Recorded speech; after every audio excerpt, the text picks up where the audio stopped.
Friends, welcome to London Tamil kitchen. இன்றைக்கு நான் தொதல் ரெசிபியோட வந்திருக்கிறேன். நான் ஆல்ரெடி வறுத்த அரிசி மாவில் தொதல் ரெசிபி செய்து போட்டேன். நான் திஸ் டைம் நான் வறுக்காத அரிசி மாவில் தொதல் செய்து காட்ட போகிறேன்.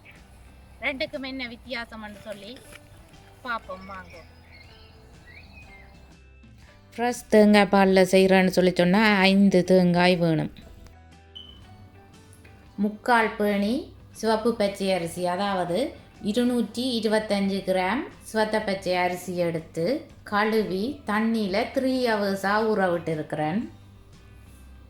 3 ஹவர்ஸுக்கு பிறகு அரிசியில் இருக்கிற தண்ணியை வடித்து எடுத்துட்டேன். மிச்சம் இருக்கிற தண்ணியும் வடிஞ்சு போடுறதுக்காண்டி ஒரு பெரிய வடிதட்டொண்டில் இந்த அரிசியை போட்டு வச்சுருக்கிறேன். அரிசி தண்ணி இல்லாமல் இருந்தால் தான் அரைச்செடுக்க ஈஸியாக இருக்கும். நாங்கள் மாவாக அரைச்செடுக்கணும்.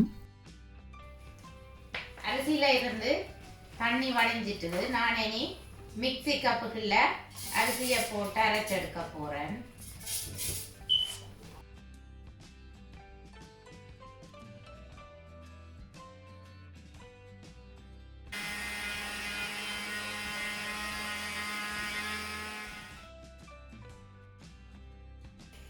அரைச்ச அரிசியை அரிதட்டில் போட்டு அரைச்செடுக்க போகிறேன்.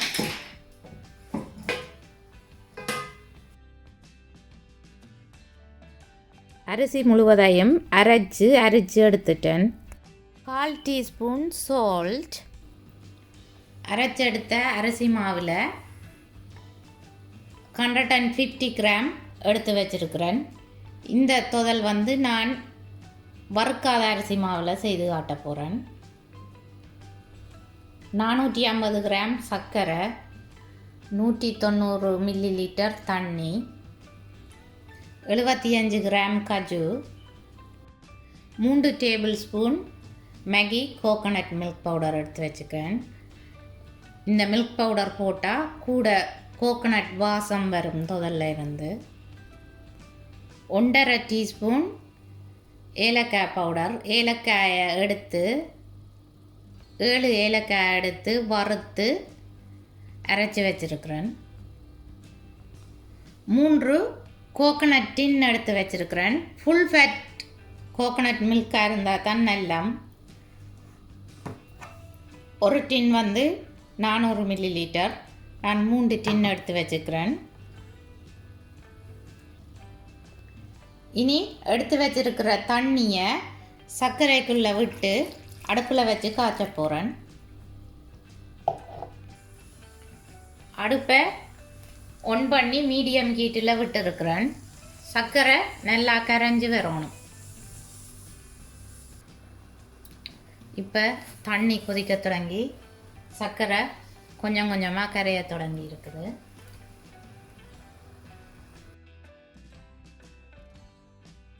இப்போ சர்க்கரை நல்லா பொங்கி வருது பாருங்க. சர்க்கரை கரைஞ்சிட்டுது. நான் இனி அடுப்பு ஆஃப் பண்ணுறேன். முதல்ல திக்கான பாத்திரத்துக்குள்ளே காய்ச்சினீங்கள்னு சொல்லி சொன்னால் தான் நல்லா வரும்.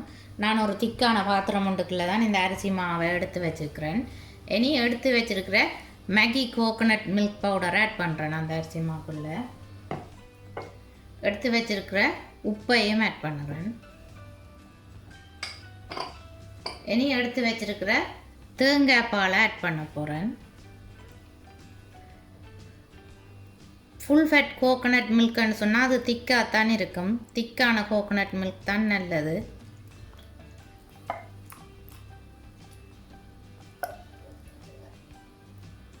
இந்த கோகோனட் மில்கை பார்த்தீங்கன்னு சொல்லி சொன்னால் திக்காக இருக்குது, கட்டியாக இருக்குது பாருங்கள்.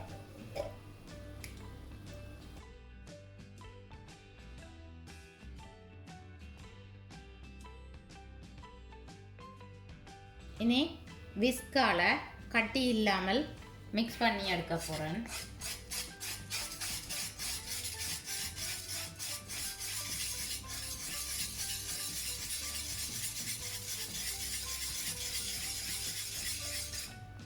அகப்பையால் கிளறதை விட விஸ்கால மிக்ஸ் பண்ணுறது ஈஸியாக இருக்கும். வறுக்காத அரிசி மாண்டதில் குயிக்காக மிக்ஸ் பண்ணப்பட்டது. கட்டி இல்லாமல் மிக்ஸ் பண்ணியாச்சு. மாவுக்குள்ள சர்க்கரையை வடித்து விட போகிறேன். சின்ன கண்ணுள்ள வடிதட்டால் வடிச்சிங்களன்னு சொல்லி சொன்னால் தான் மண்ணுகள் கஞ்சல்கள் இருந்தால் அதுக்குள்ள வடிவட்டு நிற்கும். ஓகே, நான் இனி நல்லா மிக்ஸ் பண்ணி விட போகிறேன்.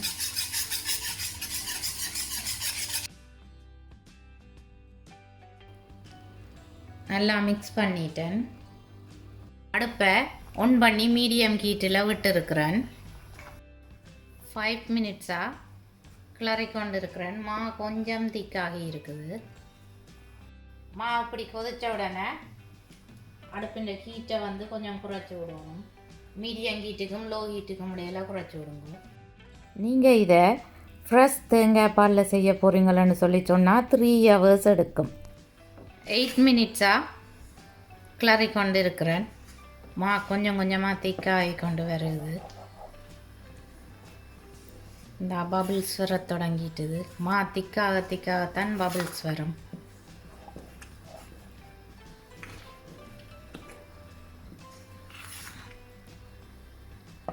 கைவிடாமல் கிளறி கொண்டே இருக்கும்.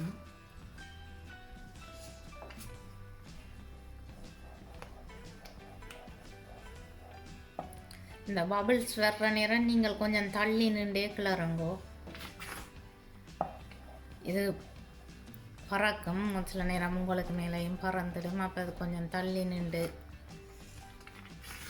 கிளறினா சேஃபாக இருக்கும். இப்போ 10 மினிட்ஸாக கிளறி கொண்டு இருக்கிறேன். பெரிய பெரிய பபிள்ஸ் வருது.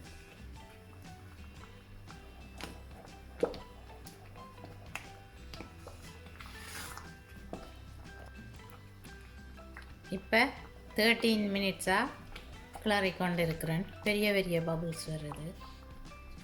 இப்போ 18 மினிட்ஸாக கிளறி கொண்டு இருக்கிறேன். இப்போ தான் சைனியாக தெரியுது. வறுத்த அரிசி மாவை விட வறுக்காத அரிசி மாவுக்கு டைம் கூட எடுக்குது தொதல் செய்கிறதுக்கு.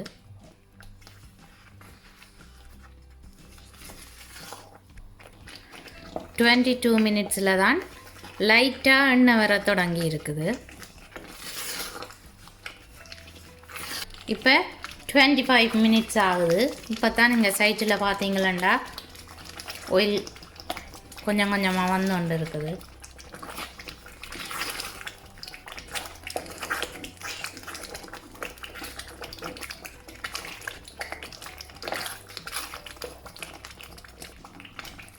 இப்போ 30 மினிட்ஸாக கிளறி கொண்டு இருக்கிறேன்.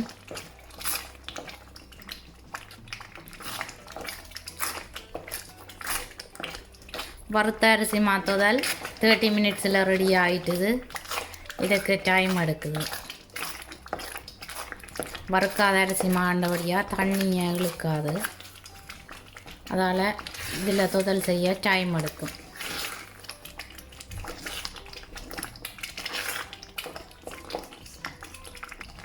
இப்படி எண்ணெய் பெயர தொடங்கினா பிறகு எடுத்து வச்சுக்கிற கஜு ஆட் பண்ணுறேன். அப்போ தான் கஜு ஒயிலில் பொரிஞ்சு டேஸ்ட்டாக இருக்கும்.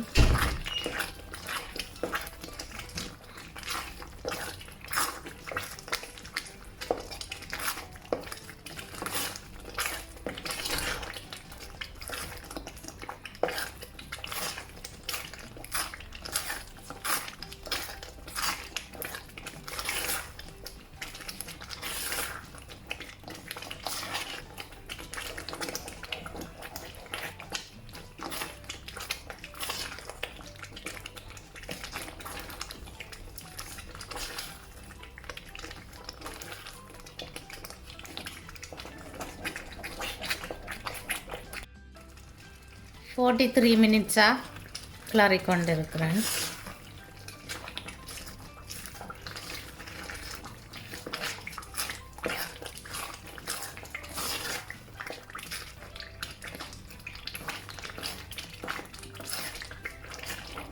இப்போ தான் கொஞ்சம் கூட எண்ணெய் வர தொடங்கி இருக்குது. எண்ணெய் பெயர தொடங்கின பிறகும் கைவிடாமல் தொடர்ந்து கிளறிக்கொண்டே இருக்கணும்.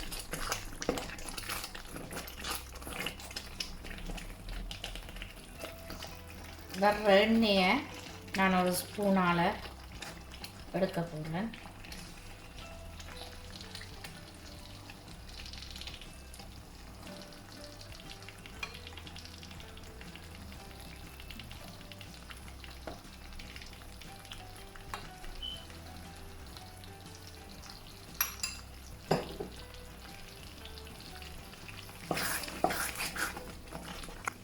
இப்போ 1 ஹவரும் 3 மினிட்ஸும் ஆச்சு. ஸ்டில் கிளறி கொண்டே இருக்கிறேன்.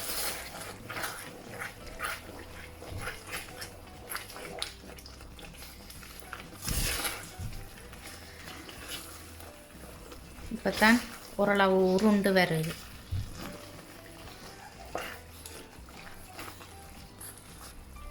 ஒன் ஹவர் அண்ட் 10 மினிட்ஸாக கிளறி கொண்டு இருக்கிறேன். ஸ்டில் எடுக்க எடுக்க ஆயில் வந்துட்டு இருக்குது.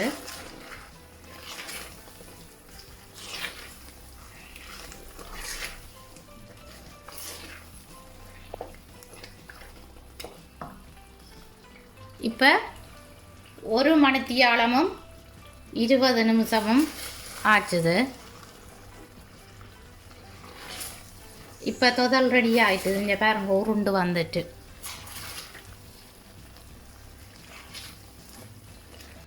இறக்குற டைமில் தான் ஏலக்காய் பவுடர் ஆட் பண்ணி மிக்ஸ் பண்ணணும்.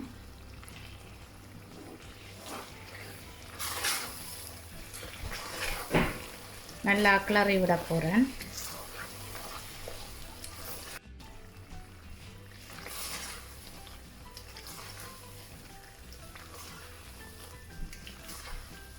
நல்லா மிக்ஸ் பண்ணிட்டேன். இப்போ பார்த்தீங்கன்னு சொல்லி சொன்னால் தொதல் நல்லா உருண்டு வந்திருக்குது. இந்த வறுக்காத அரிசி மாவில் செய்கிற தொதல் வந்து 1 மணித்தியாலமும் 20 நிமிஷமும் அல்லது 1 மணித்தியாலமும் 30 நிமிஷமும் எடுக்கும் செய்து முடிக்கிறதுக்கு. ஓகே, உருண்டு வந்துட்டுது. நான் இனி அடுப்பு ஆஃப் பண்ணுறேன். ஒரு ட்ரே எடுத்து வச்சிருக்கிறேன். இனி தொதலை ரேக்குள்ளே போடுறேன்.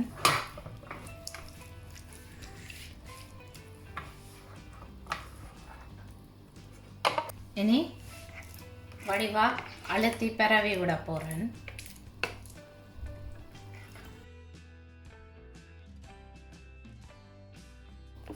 தொதலை பரவி விட்டுட்டேன்.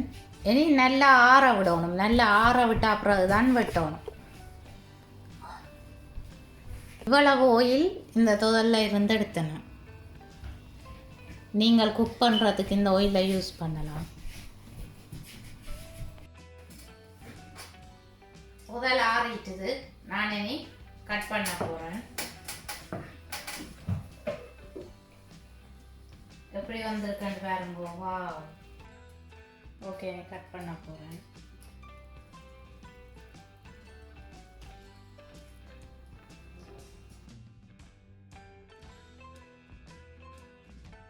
நீங்கள் இப்படி சின்ன சின்ன கஜுவாக போட்டிங்களான்னு சொல்லி சொன்னாதான் அது இந்த தொதல்ல இருந்து விழாது. பெருசாக போட்டிங்கன்னு சொல்லி சொன்னால் விழுந்துடும். தொதல் எப்படி வந்திருக்கான்னு சொல்லி பாருங்க.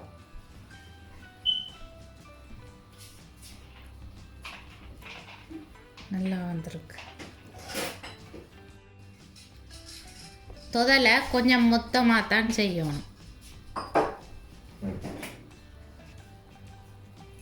இந்த தொதல் வந்து 1.5 மணித்தியாலத்துக்கிட்ட எடுத்தது செய்து முடிக்கிறதுக்கு. அது எண்ணெயில் நின்று பொரிஞ்சு நல்லபடியாக வந்தபடியாக டார்க் கலராக வந்திருக்குது. நாங்கள் வறுத்த அரிசி மாவில் செய்கிற தொதல் வந்து இப்படி டார்க் கலராக வராது. ஏன்னா நாங்கள் அது 1/2 ஹவர்லேயே செய்து முடிஞ்சிடும். இது வந்து 1.5 ஹவர்ஸ் கிட்ட எடுக்கும். இது ஸ்ரீலங்காவில் செய்கிற தொதல் மாதிரியே வந்திருக்குது. தொதல் ரெடி. தொதல் எப்படி வந்திருக்குன்னு சொல்லி பாருங்கோ. நல்ல சாஃப்டாக வந்திருக்குது. பிச்சு காட்டுறேன். இது ஊரில் செய்கிற தொதல் மாதிரியே வந்திருக்கு. அடுத்த நாள் தொதல் எப்படி வந்திருக்குன்னு சொல்லி பாருங்கோ. நான் பிச்சு காட்டுறேன். தேங்காய் எண்ணெய் உறைஞ்சி வெள்ளை கலரில் இருக்குது. நீங்கள் டேஸ்டியாக சாப்பிடணுமா? வறுக்காத அரிசி மாவில் தொதல் செய்யுங்க. குயிக்காக தொதல் செய்யணுமெண்டா வறுத்த அரிசி மாவில் செய்யுங்க. நான் ரெக்கமெண்ட் பண்ணுறது வந்து நீங்கள் வறுக்காத அரிசி மாவில் செய்கிற தொதல்லாம் டேஸ்ட்டாக இருக்கும் கூடுதலாக.